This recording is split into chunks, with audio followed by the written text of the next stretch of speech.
Amém. Vamos orar mais uma vez. Eu gostaria de orar antes de começar a pregação. Senhor, obrigado, Pai. Obrigado pela Tua palavra, que é alimento para a nossa alma. E com ela aberta diante de nós agora, nós suplicamos a Ti que fale ao coração e à alma de cada um de nós, daqueles que são Teus.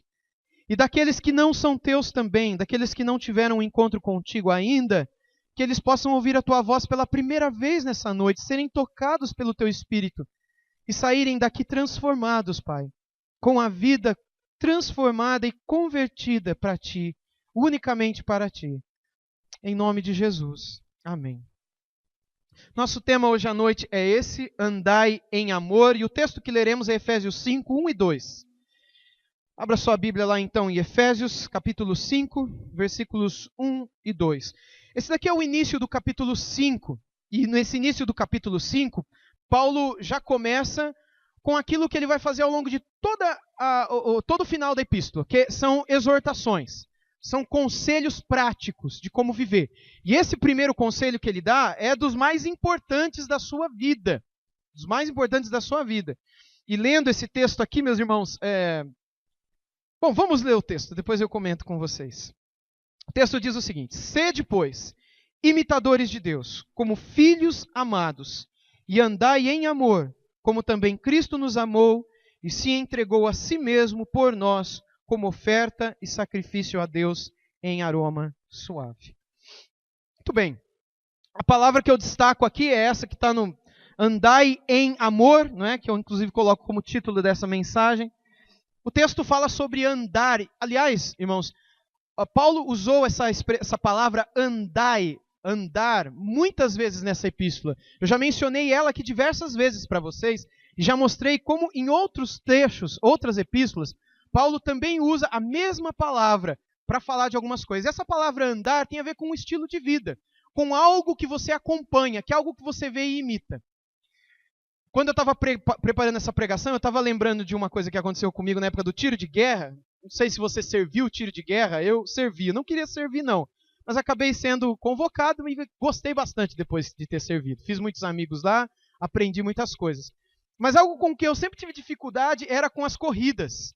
As marchas nem tanto, mas as corridas eram terríveis para mim. Porque eu sempre tive problema para correr rápido. Eu sempre corri errado, então quando a gente corre errado, respirando errado, o que acontece? Dá aquela dor no lado, não é isso? Tem um nome técnico, que eu não sei o nome técnico, mas tem uma dor no lado, que alguns falam que é dor no baço. É dor no baço mesmo, mas não tem nada a ver com baço. Não tem nada a ver com baço, né? Eu imaginava. Mas é aquela dor que tem em algum lugar do nosso corpo, que popularmente é chamada de dor no baço. Aonde que é a dor, então? Tem algum... Enfim, não tem problema.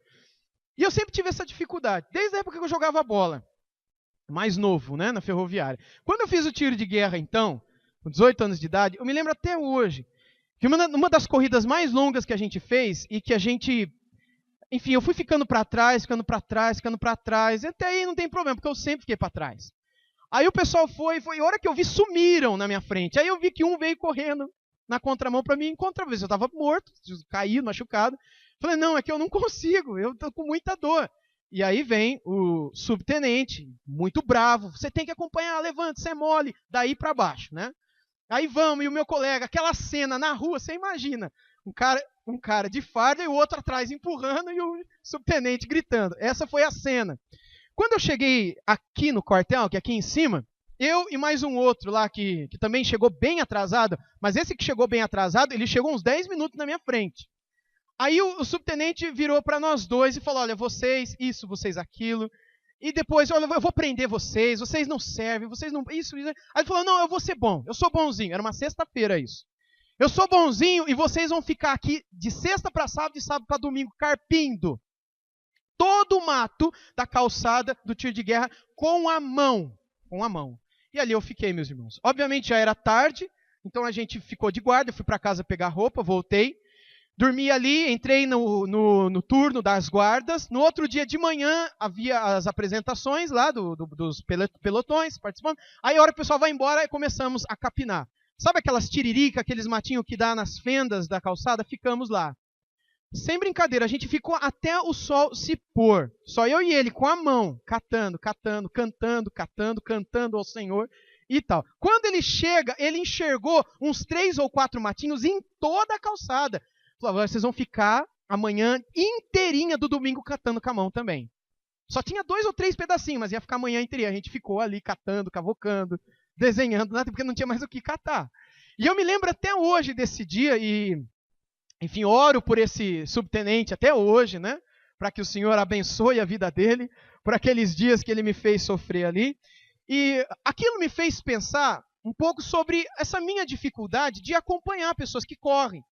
Depois que eu saí do tiro de guerra, eu falei, eu vou começar a correr. E até hoje eu gosto disso, embora eu estou um pouquinho de tempo sem correr, vocês podem perceber pela minha estrutura corpórea, né? Faz um tempinho já que eu não corro, mas eu gosto muito de correr. Eu peguei o gosto, eu já nunca mais senti a tal dor do lado, nunca mais. E hoje eu gosto de correr, mas na época era um suplício para mim, porque eu não conseguia acompanhar, eu não conseguia andar junto. E até mesmo quando eu tentava me espelhar ou imitar, eu falava, não, eu vou andar correndo, como alguns, e era pior ainda. E essa expressão de andar correndo, ou de seguir o grupo, ou de olhar para um grupo e tentar acompanhá-lo, que é o que eu tentava fazer na minha adolescência e nunca conseguia, é o que está por detrás do texto do apóstolo Paulo aqui. A ideia dele é a ideia daquele que corre olhando para algo ou para alguém, e que não corre sozinho, mas corre junto. E que o tempo todo precisa estar olhando para os lados e para aqueles com os quais está correndo, e se estão correndo no caminho certo. E qual é a maneira de correr? Para onde estão indo? De onde estão fugindo? Todas essas coisas estão ligadas com a expressão da corrida por trás desse pequeno trecho. O verso 1, então, mais uma vez, ele diz apenas, sede, pois, imitadores de Deus, como filhos amados. Vamos todos ler juntos? Eu vou colocar o texto aqui na tela. Vamos todos ler juntos? Sede, pois, imitadores de Deus, como filhos amados. Paulo, então, começa o capítulo 5 com essa palavra que é muito usada também nos escritos dele, além do andar, que é a palavra imitadores. Lembra que ele usou numa outra ocasião, sejam meus imitadores como eu sou de Cristo. Em outras epístolas ele diz, não imiteis tais pessoas, mas imitais tais pessoas. Aí depois ele fala, olha, não andem segundo, mas andem no Espírito. Essa ideia de andar e imitar é muito comum, essas duas palavrinhas, dentro do vocabulário de Paulo, em todas as suas epístolas. Aqui então ele começa dizendo, sejam, pois, imitadores. Antes de falar da caminhada, ele fala sobre imitar. E é essa palavrinha aqui que ele usa, lá em Efésios 5:1.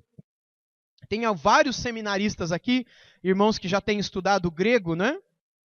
Mimetes, que é a palavrinha traduzida por imitador, que é de onde vem a nossa palavra mímica. A nossa palavra mímica, já brincou de mímica?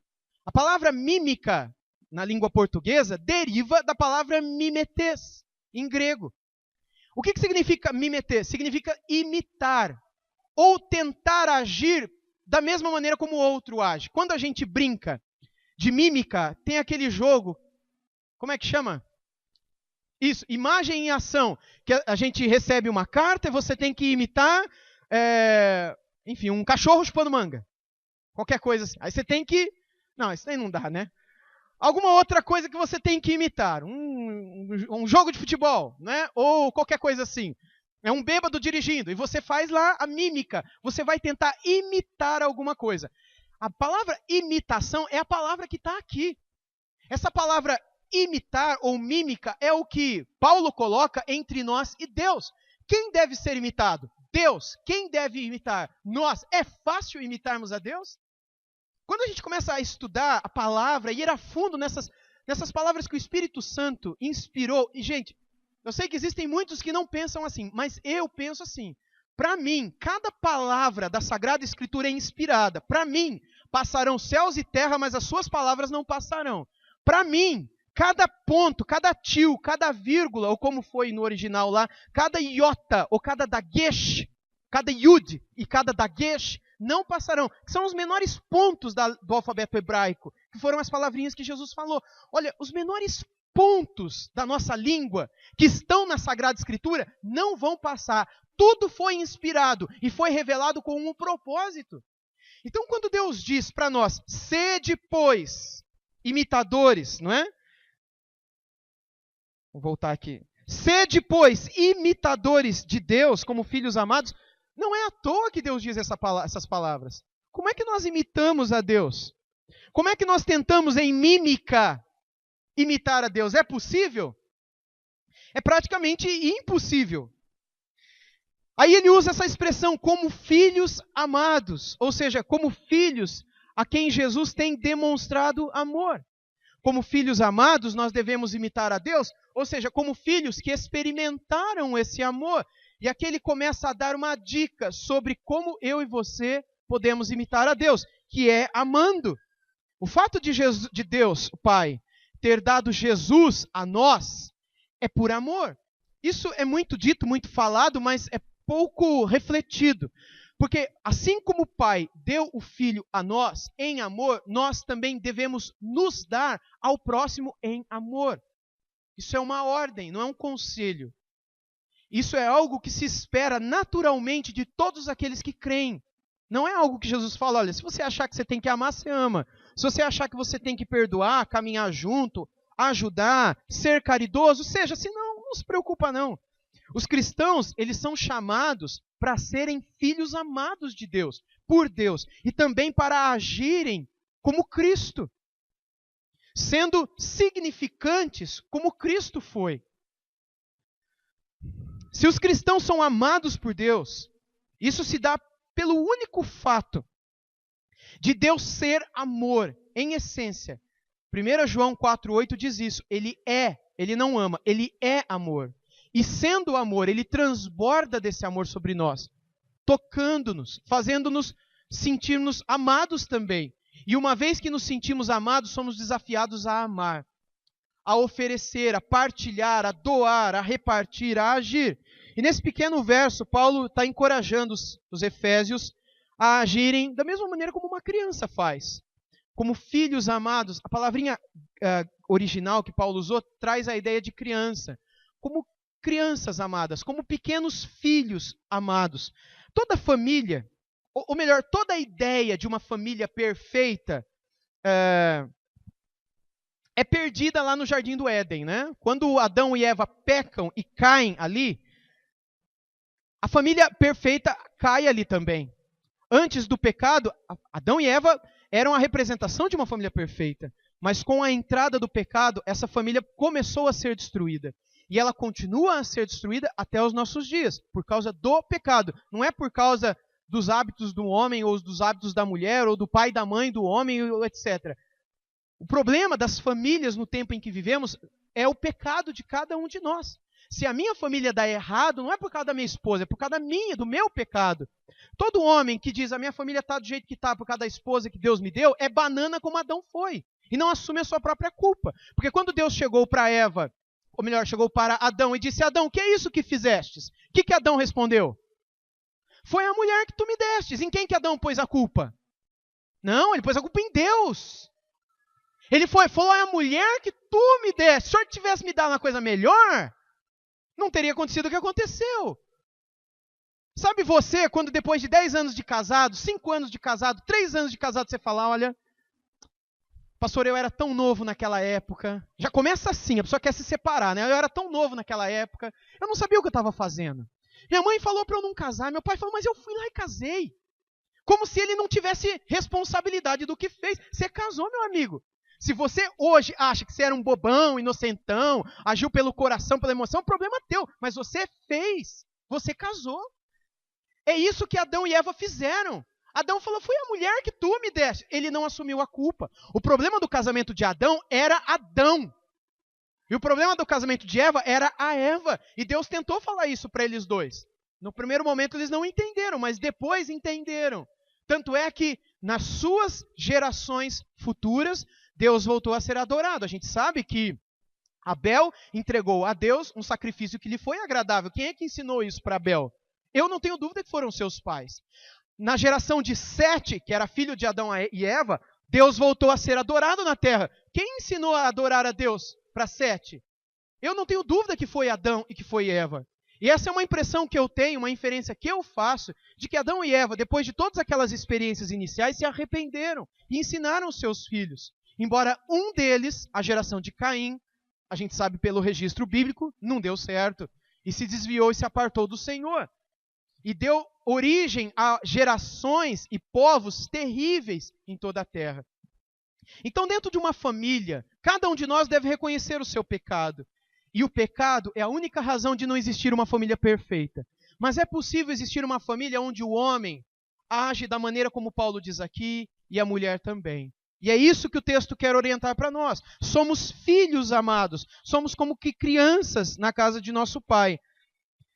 Deus começa a restaurar a família a partir do momento que ele promete lá no Jardim do Éden enviar o descendente da mulher, que é Jesus Cristo. E esse descendente pisaria a cabeça de quem? Da serpente. A serpente estava lá no Éden. Eva estava entendendo o que Deus estava dizendo. A serpente é a figura de Satanás. E um descendente da mulher, alguém que fosse gerado pela mulher, esmagaria a cabeça, ou seja, destruiria a obra e o poder condenatório da obra que Satanás começou no coração humano. E Jesus Cristo fez isso. Ele mesmo diz isso nos evangelhos. Os apóstolos afirmam que quando Cristo morre na cruz do Calvário, ali ele está esmagando a cabeça da serpente. O Espírito Santo usa o apóstolo Paulo, quando escreveu aos Coríntios, que com Cristo a própria igreja esmaga a cabeça de Satanás.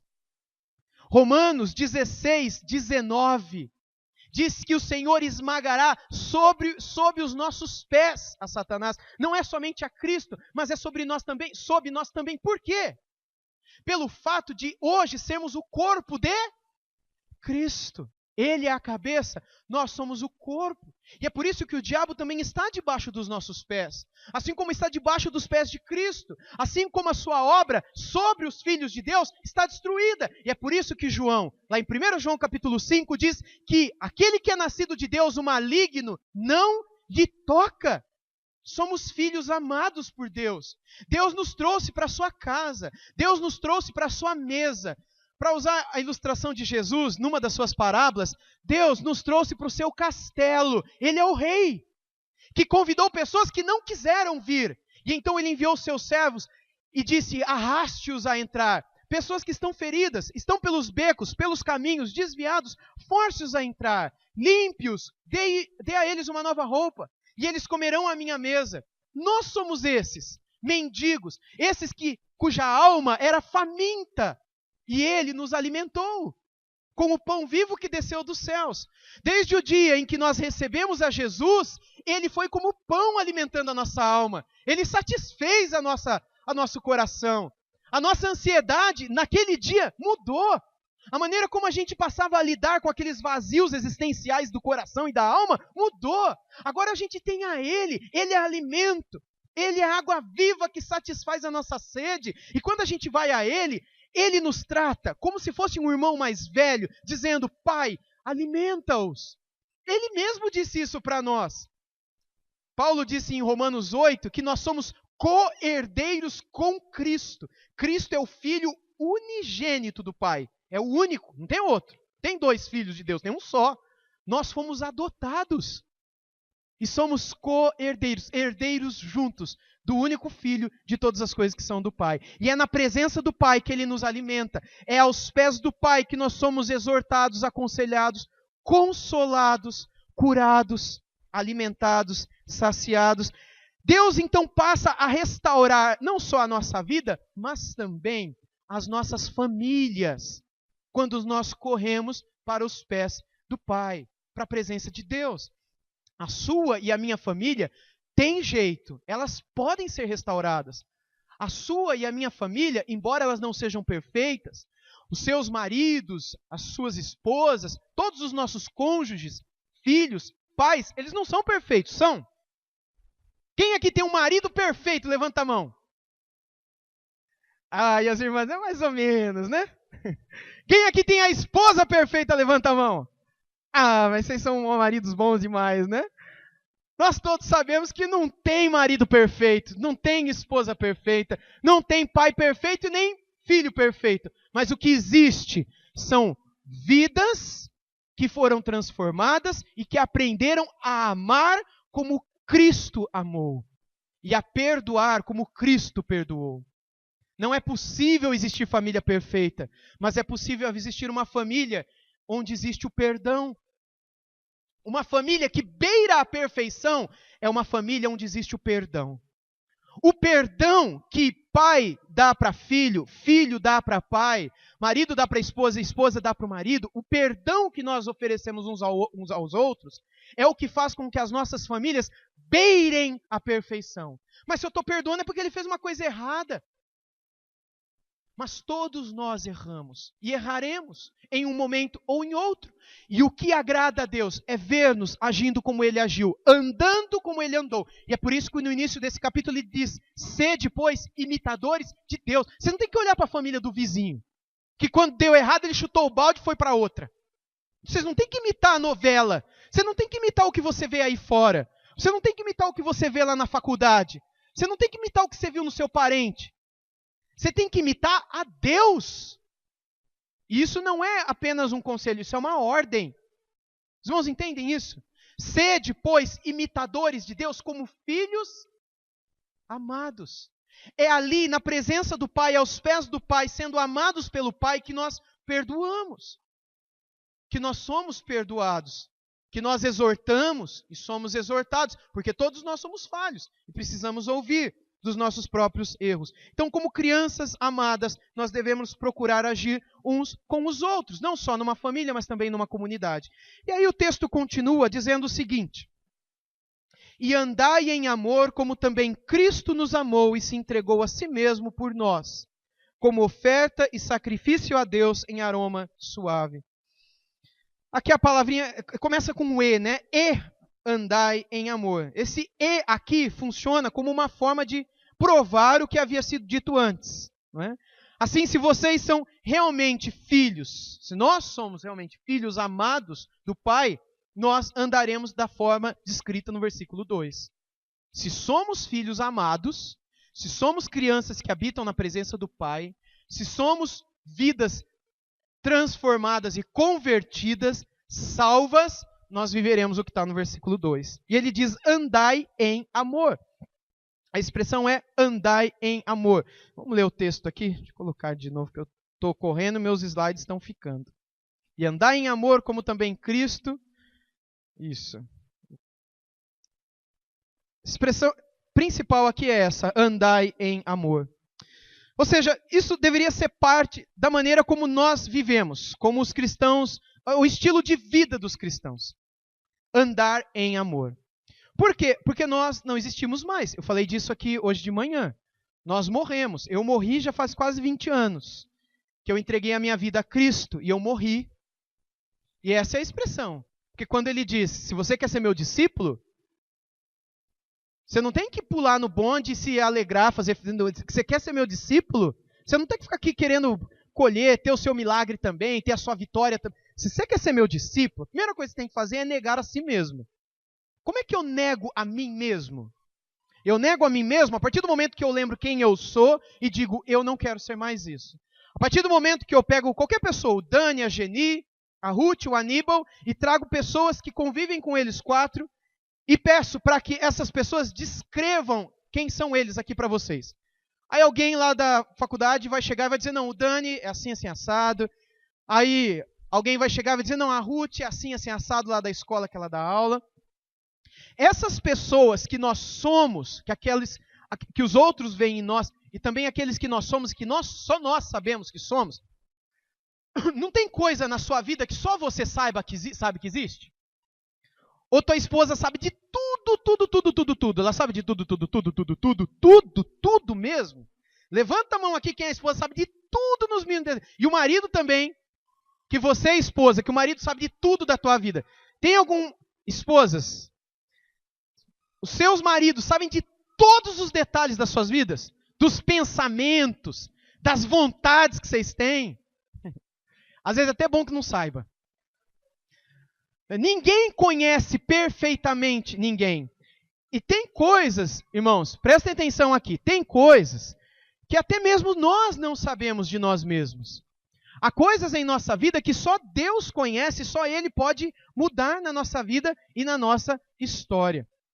Quando ele usa essa expressão aqui, andai em amor, isso deveria ser o estilo de vida com que andamos, porque nós morremos para aquilo que éramos. Por que eu disse aqui para você pensar naquilo que só você sabe? Coisas que você faz e que ninguém nem desconfia que você faz. Essas coisas têm que morrer na sua vida. Jesus está dizendo, você tem que negar a si. Essa vida que você leva escondida, essa vida que ninguém sabe, nunca vai ficar sabendo, só no dia do juízo que Deus vai escancarar para todo mundo ficar sabendo, e aí você e eu vamos morrer de vergonha, não é? Essas coisas precisam ser negadas, abandonadas. O Senhor vê, Ele sabe, e isso é suficiente. Se você quer ser meu discípulo, disse Jesus, em primeiro lugar, negue a si mesmo. Depois faça o quê? Tome a sua cruz. A cruz era símbolo de morte. Eu disse aqui de manhã, é bom repetir. Quando alguém via um homem ou uma mulher carregando uma cruz, na época da Bíblia, né? Isso significava que aquela pessoa ia morrer. Ela estava condenada. Não era possível imaginar um homem carregando uma cruz pelas ruas de Jerusalém, pelas ruas de Corinto, de Éfeso ou de Roma, e aquele cara carregando a cruz e alguém falando, nossa, onde é que será que ele vai passar as férias no ano que vem? Ou o cara que carregava a cruz dizendo, olha, com o salário do mês que vem eu acho que eu vou comprar 2 camelos. Não, se ele está com a cruz nas costas, ele não vai viver mais muito tempo. Ele morreu para esse mundo. Os irmãos estão entendendo? Quando Jesus Cristo disse, você quer ser o meu discípulo, pegue a sua cruz, isso significa o quê? Acabou, game over, já era, você morreu. O meu sonho, que sonho? Você morreu. A sua vida agora é de Cristo. Os seus sonhos e planos são de Cristo. O dinheiro que você ganha todo mês é de Cristo. Isso não significa que é da igreja. Mas é de Cristo. Então a maneira como você vai gastar, você tem que pensar em Cristo. Como é que Cristo quer que você o honre com esse dinheiro? Você está cuidando bem dos seus filhos? Da sua família? Você está usando com sabedoria e prudência o seu dinheiro? Ou você está gastando de uma maneira toda irresponsável? Você não existe mais. Se você negou a si mesmo e tomou a sua cruz porque quer seguir Jesus, você morreu para esse mundo e você não vive mais. E é só aqui que você passa a andar em amor.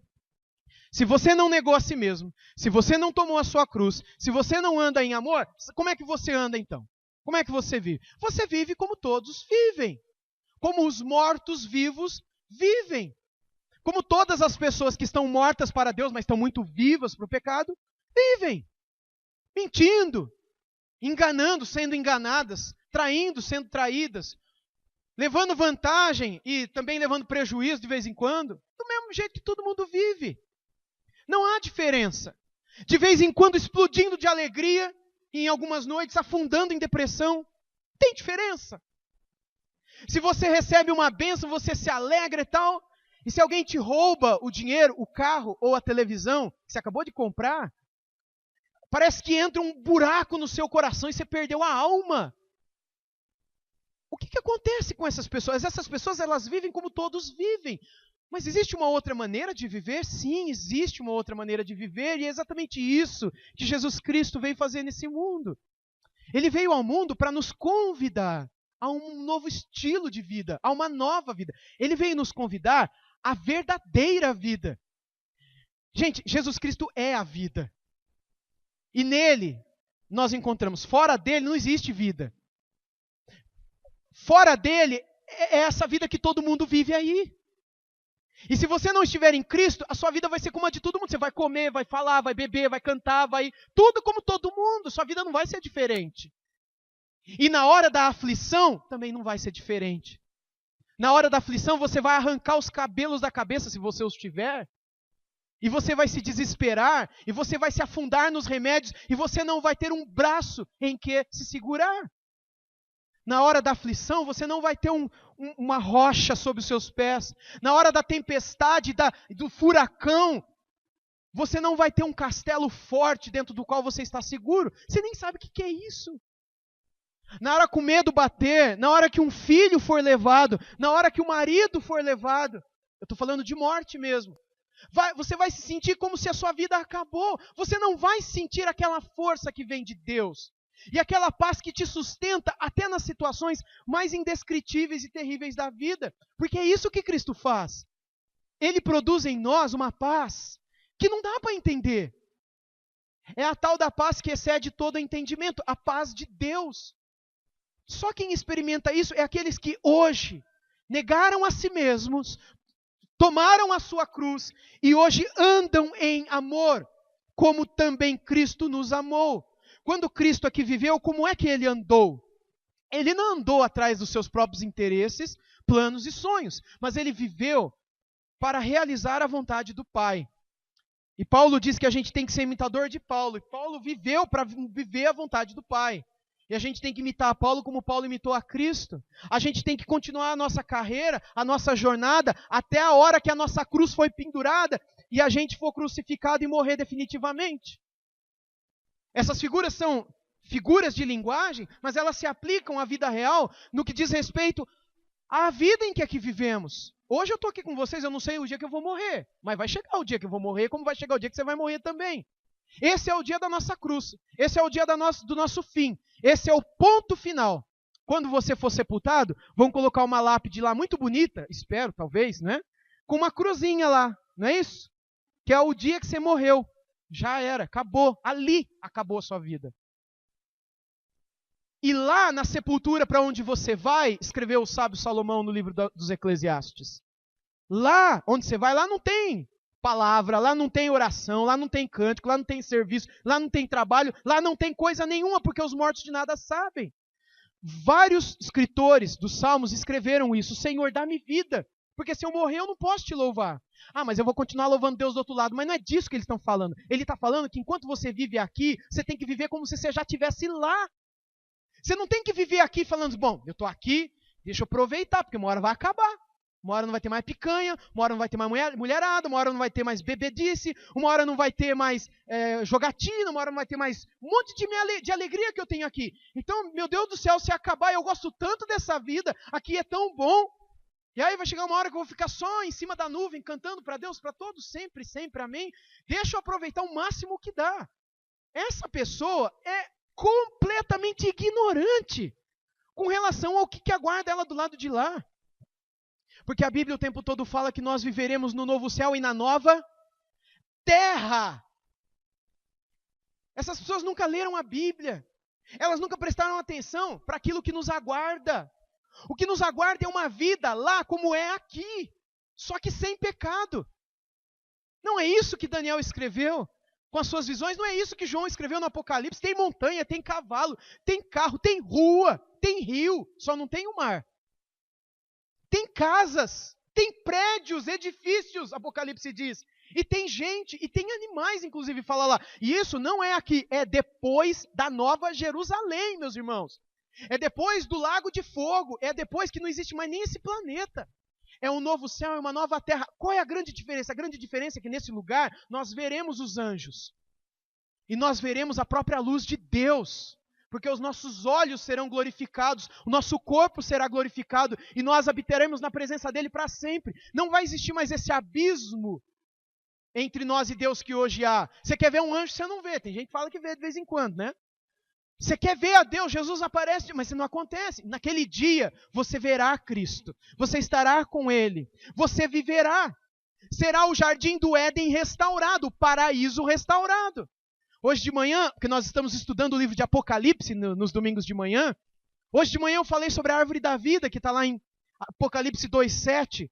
Ela só aparece no jardim do Éden e no Apocalipse. Quando nós comeremos do fruto da árvore da vida no paraíso de Deus. No paraíso de Deus, que é outro nome dado para a Nova Jerusalém e para o novo céu e nova terra, no paraíso de Deus nós comeremos do fruto da árvore da vida, que o Cordeiro de Deus nos dará, nós comeremos. Lá não vai ser uma vida sem graça, meus irmãos. Lá vai ser uma vida que, comparada com a de agora, será infinitamente melhor. Infinitamente melhor. Como é que eu imagino? Pode ser que eu seja totalmente enganado, mas como é que eu imagino? Eu imagino um lugar onde eu vou comer, onde eu vou beber, onde eu vou andar, onde eu vou viajar, onde eu vou conhecer pessoas, onde eu vou me alimentar, onde eu vou aprender coisas, onde eu vou poder adorar a Deus. Mas eu não vou ficar o tempo todo adorando a Deus. A Bíblia não fala isso. Se você algum dia imaginou que no céu você vai ficar cantando 24 horas por dia, esquece. Não é isso. Quem que te colocou isso na cabeça? Não é assim. Lá será algo parecido. Como é que era no Jardim do Éden, Adão e Eva antes do pecado? Vocês lembram? Eles trabalhavam, eles viviam, eles comiam, eles cuidavam da criação. E não existia pecado. Era o paraíso, era perfeito. O que é que Deus está fazendo? Deus está restaurando todas as coisas. O que é que Paulo diz em Romanos? Paulo diz em Romanos que a própria criação aguarda e geme, aguardando a sua redenção, a sua recriação. E aí chega em Apocalipse, João recebe de Jesus Cristo a revelação de que uma nova terra será criada, e nós habitaremos nesse lugar. Vai ser muito bom lá, meus irmãos. Se tiver comida, vai ser muito melhor do que a daqui. Se tiver bebida, vai ser melhor do que a daqui. Se tiver árvore, rio, cachoeira, vai ser mais bonitos do que os que são daqui. Se tiver gente, vai ser mais bonita do que as gentes daqui. Eu vou ser mais bonito lá. Tudo vai ser melhor lá. Então nunca pensem num lugar chato. Nunca pensem, eu tenho que aproveitar porque isso daqui logo vai acabar. Que acabe logo. Porque o que há aqui é mentira. É engano, é Yakult. Sabe a embalaginha do Yakult? Já bebeu Yakult? O meu sonho, essa semana alguém me falou que existe uma maneira de fazer Yakult de 1 litro. Vocês já viram isso? Parece que tem na internet. Gente, imagina que sonho. Porque o Yakult, você, né? É um gole e acabou. Aí você vê da outra, a mãe não deixa quando era criança, né? Um negocinho de nada. O pecado e esse mundo aqui é um Yakult, dentro dele tem veneno. Mas pro lado de fora é uma embalagem de um Yakult. Imagina um Danone, um pote de sorvete. Por fora tá 3 marquinhas lá do napolitano, mas por dentro é veneno. Esse mundo é a caixinha do napolitano pra gente. E a gente vai com sede ao pote, sem saber que o que está no pote está destruindo a nossa alma agora e também está destruindo a nossa alma na eternidade. Esse mundo é só engano. Esse mundo é só mentira. A sua vida não está nesse mundo. Deus te chamou para olhar para lá, para olhar para o alto e para viver como um cidadão do reino dos céus. Você é só um peregrino nesse mundo. Não se prenda a esse mundo. Não ame esse mundo. Imite a Cristo e ande em amor como Cristo andou também. Meus irmãos, indo já para o encerramento, em Apocalipse capítulo 2, não é, no versículos 1 a 7, que foi o texto que nós lemos hoje de manhã aqui na nossa EBD, nós estudamos que, porque esse texto de Apocalipse 2, de 1 a 7, são palavras de Jesus para a igreja, para qual igreja? Para os Efésios, para essa mesma igreja aqui. A principal mensagem da carta de Jesus aos Efésios, lá em Apocalipse 2, é a seguinte: eu conheço as suas obras, vocês fazem muito bem quando negam a prostituição, vocês fazem muito bem quando negam a idolatria, vocês fazem muito bem quando negam e reprovam a obra dos nicolaítas. Hoje de manhã eu expliquei que era isso. Mas eu tenho uma coisa contra vocês. Vocês têm só um problema. Vocês lembram qual é o problema? Vocês não põem em prática, vocês não amam. Vocês deixaram o seu primeiro amor. O problema dos Efésios era que eles aparentemente eram cristãos. Eles até ajudavam pessoas. Mas o problema é que no coração deles não havia amor de verdade. E o que o Senhor está querendo instar conosco nessa pequena porção é que Ele espera que em nosso coração haja amor de verdade. Haja entrega, haja sacrifício. Esse texto que nós lemos há pouco diz que Jesus se sacrificou em nosso lugar. O versículo 2. Ele pagou pelos nossos crimes. É isso que o texto quer dizer. Quando ele é sacrifício, não é? Quando ele foi sacrificado em nosso lugar. Deixa eu colocar o texto aqui. Olha ali. Como oferta e sacrifício a Deus. Nós nunca conseguiremos imitá-lo nisso, meus irmãos. Porque isso daqui é a essência do Evangelho. É Ele pagando por aquilo que eu e você deveríamos pagar. Ele pagou pelos nossos crimes. Em que sentido? no sentido que nós quebramos a lei de Deus com os nossos pecados. Quando mentimos, quando odiamos alguém, quando desobedecemos pai e mãe, quando usamos o nome de Deus em vão, quando deixamos de separar um dia da semana para nos dedicarmos a Ele. Nossa, mas foi só uma vez na minha vida. Mas você deixou, você pecou. Quando você dá falso testemunho de alguém, quando você conta uma mentira, todos nós já quebramos a lei de Deus. Isso faz de nós criminosos. Aqueles que quebram a lei devem ser punidos, devem pagar pelo crime que cometeram, devem pagar pela lei que quebraram. E o nome disso é justiça. E Deus é justo. Meus irmãos, nós poderíamos pagar pelos nossos pecados? Sim, poderíamos. E o nome disso é inferno. É no inferno que a gente paga o nosso pecado. Porque nesse mundo não é possível sofrer o suficiente que seja como uma espécie de satisfação a Deus pelos crimes e pecados que cometemos. E é por isso que nós teremos a eternidade toda. Por quê? Porque nós quebramos a lei do eterno. Nós pecamos contra o eterno. E é por isso que nós deveríamos pagar eternamente também. Mas Deus nos amou, amou você, de tal maneira que Ele deu o Filho dEle, para que todo aquele que cresce no Filho dEle não perecesse eternamente, mas tivesse a vida eterna. Ele foi sacrificado em nosso lugar. Ele entregou a si mesmo em nosso lugar. E tudo que ele fez foi andar em amor, demonstrar amor. Cuspiam nele, ele não cuspia de volta. Esbofeteavam a sua face, ele não esbofeteava de volta. O caluniavam, ele não caluniava de volta. E o Senhor está nos exortando que a gente tem que fazer a mesma coisa. Se você não anda em amor, se você não ama, isso é prova de que você não conheceu o verdadeiro amor. Apenas quem é amado é capaz de amar verdadeiramente. Amado por Deus, é capaz de saber como manifestar amor pelo próximo também. O diabo não tem nada a ver com o fato de Cristo ter morrido na cruz. Eu já ouvi isso em uma vez, talvez você tenha ouvido também. Alguém já disse que quando Jesus morreu na cruz, Ele morreu para pagar o nosso pecado. Mas para pagar quem? A quem Jesus estava pagando? Jesus comprou a nossa vida, mas comprou de quem? A quem nós pertencemos? Você já parou para pensar nisso? A quem Jesus estava pagando lá na cruz? Tem gente que já falou que é o diabo. Mas o diabo não tem nada a ver com isso. Ele é só um marginal, não é? À beira da nossa história. Alguém que já está condenado e que não pode fazer nada para mudar o que Cristo fez por nós. Cristo entregou-se a si mesmo a nós. Ele fez o que fez diante de Deus o Pai, porque foi contra o Pai que nós pecamos. Foi ao Pai que nós ofendemos. Foi ao Deus Pai, Filho e Espírito Santo que com os nossos pecados nós nos tornamos condenáveis. Nós excitamos a ira de Deus porque quebramos a sua lei. Nós erramos. Nós merecemos a punição. Mas nós não somos capazes de suportar a punição. E é assim que Deus demonstra o seu amor, mandando o Filho dele para que o Filho dele fosse punido em nosso lugar. Ele é morto para que a gente viva. Ele é preso e condenado para que a gente fosse liberto. Segundo os apóstolos, ele é feito maldição para que nós nos tornássemos benditos de Deus Pai.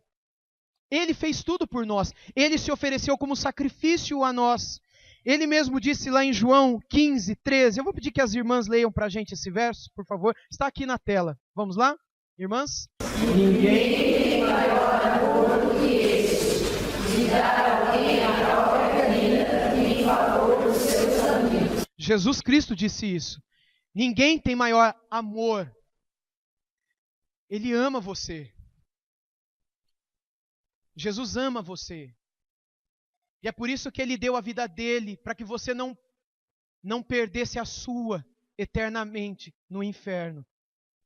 Não fosse Ele ter dado a vida dele por você, você passaria a eternidade no inferno. Mas Ele te amou e se deu por você. Num outro texto, o apóstolo Paulo disse o seguinte, lá em Romanos 5:8. Os homens podem ler? Mas Deus prova o seu próprio amor para conosco, pelo fato de ter Cristo morrido por nós, sendo nós ainda pecadores. A maior prova do amor de Deus por você não é uma cura, não é dinheiro, não é um sonho concretizado. Agora eu sei que Deus me ama porque Ele realizou meu sonho. Para com essa bobeira. A maior prova do amor de Deus por você é o fato de você olhar para a cruz. Olha para a cruz. Ali está a prova do amor de Deus por você. Você não tinha nem nascido e Ele já tinha dado o Filho dele em seu e em meu lugar. Gálatas 2:20. Vamos todos ler esse texto? Gálatas 2:20. Logo, já não sou eu quem vive, mas Cristo vive em mim. E esse viver agora tem na carne, vivo pela fé no Filho de Deus, que me amou e a si mesmo se entregou por mim. Cristo é o nosso exemplo, meus irmãos.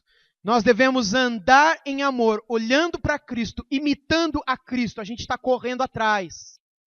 A gente não pode ficar mais para trás, como eu fiquei no dia que eu fiz tiro de guerra. A gente tem que estar junto, olhando para Cristo, do lado de Cristo, andando nos mesmos caminhos que Cristo um dia andou, e da maneira como Ele muitas vezes nos orientou, e está em Sua palavra, a maneira como nós devemos correr também, porque chegará um dia que a nossa carreira, ou a nossa corrida, vai acabar.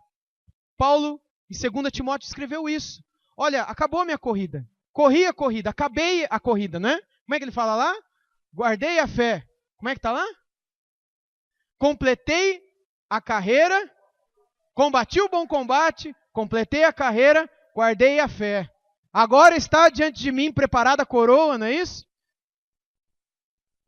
Assim é você e eu também. Nós um dia completaremos a nossa corrida, ou a nossa carreira, a nossa vocação, o nosso chamado de seguir a Cristo. Você está seguindo a Cristo? Você já negou a si mesmo? Você já tomou a sua cruz? Você já entregou a sua vida a Jesus para não fazer mais a sua vontade, mas a dele? E sabe de uma coisa? Ele é tão bom que no meio dessa corrida ele vai até realizar os seus sonhos também, talvez. Ele já realizou um monte de sonhos meus. Que ele nem precisava fazer isso, mas ele fez. E ele pode fazer com os seus também. Mas se ele não fizer, isso não significa que ele não ama.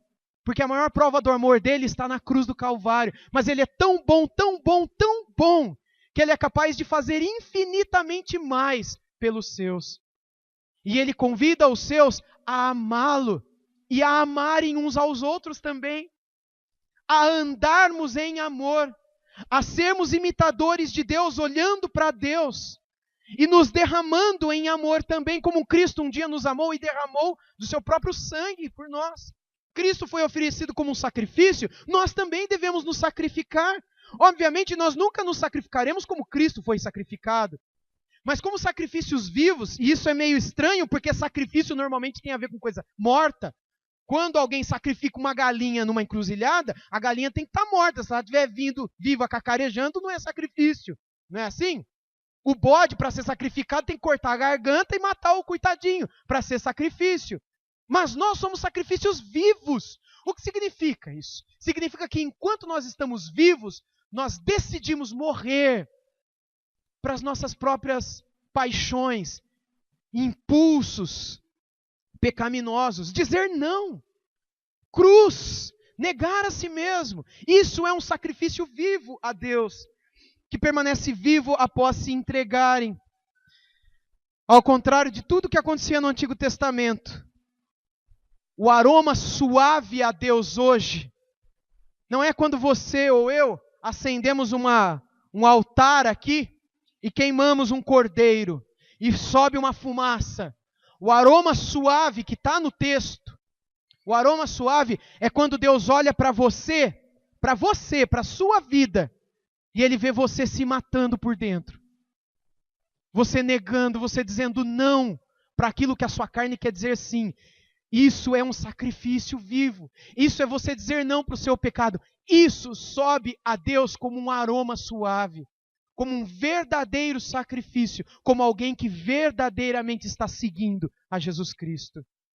A maior prova de que provamos um dia da graça e da bondade de Deus é que começamos a agir e a influenciar a outras pessoas ao nosso redor, não é? a agirem também de um modo um pouco mais caridoso, de um modo um pouco mais amoroso. O amor, meus irmãos, minhas irmãs, o verdadeiro amor nunca deve ser comprometido pela sinceridade. Isso é importante a gente pensar também. Há pessoas que, no afã de serem sinceras, comprometem o amor. Vocês estão entendendo o que eu estou dizendo? Eu vou ser sincero para você. E eu vou dizer umas verdades para você. E aí eu digo as verdades que eu tenho que dizer. Eu sou verdadeiro, sou sincero. Embora eu não consiga dizer isso com amor. Isso é errado. Se eu não consigo dizer em amor, eu calo a minha boca. E dobro os meus joelhos. E só volto a abrir a boca quando eu for falar como Deus. Quando eu for falar imitando a Deus. Imitando a Cristo, porque eu neguei a mim mesmo. Eu tomei a minha cruz e eu quero andar e viver como Jesus. Que possa ser assim na vida de cada um de nós. Eu quero te convidar a ficar em pé nessa hora e a ler comigo esse texto final. 1 João, capítulo 4, versículo 8. Vamos todos ler esse verso? Aquele que não ama, não conhece a Deus, pois Deus é amor. Só os homens? Aquele que não ama, não conhece a Deus, pois Deus é amor. Só as mulheres? Aquele que não ama, não conhece a Deus, pois Deus é amor. Todos nós, bem devagar. Aquele que não ama, não conhece a Deus, pois Deus é amor. Senhor Deus, obrigado porque o Senhor nos alcançou com esse amor. E alcançados por essa graça, nós somos desafiados a vivermos graciosamente também. Amando como fomos amados, perdoando como fomos perdoados. Senhor, ajuda-nos, Pai. Reconhecemos que somos fracos, somos frágeis, e é difícil vivermos como Cristo viveu e imitá-lo em tudo na nossa vida. Por isso, Pai, nós pedimos a Tua ajuda, o Teu socorro. Eu peço pela minha vida e com os meus irmãos e irmãs. Pedimos ao Senhor que sobre todos nós, o Teu Espírito Santo dê a capacitação de vivermos também como Cristo viveu e viveria se estivesse em nosso lugar nesse mundo. Obrigado, Senhor, pela prova maior do Seu amor.